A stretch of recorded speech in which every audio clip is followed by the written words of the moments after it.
మేము ఎంతగానో ఎదురు చూస్తున్నాము గంగా హారతి గురించి. ఇక్కడికి వచ్చిన ప్రతి ఒక్కరూ ఖచ్చితంగా ఈ గంగా హారతి మాత్రం మిస్ కావద్దు. ఈ గంగా హారతి కోసం కొన్ని వేల మంది ఎదురు చూస్తూ ఉంటారు. ఇదిగోండి, మనం ఎదురు చూస్తున్న గంగా హారతి ప్రారంభమైపోయింది. ఈ హారతి చూడాలి అంటే ఎన్నో జన్మల పుణ్యం చేసుకుని ఉండాలి. అసలు ఇక్కడికి రావాలంటేనే ఎన్నో జన్మల పుణ్యం చేసి ఉండాలి. ఆ శివయ్య ఆజ్ఞ లేనిదే చీమైనా కుట్టదు అంటారు కదా. అలాంటిది ఇక్కడికి రావాలి అంటే ఆయన ఆజ్ఞ లేనిదే ఒక్క అడుగు కూడా మనం ఇక్కడికి వెయ్యలేము.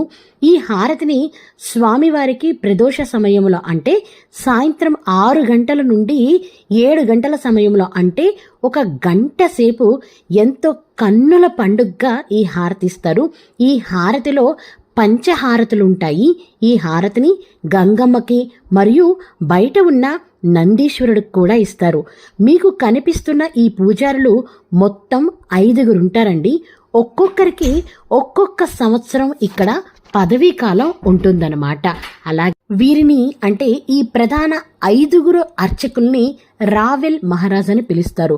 వీరందరూ కూడా ఆదిశంకరాచార్యుల వారు నిర్మించిన వారన్నమాట.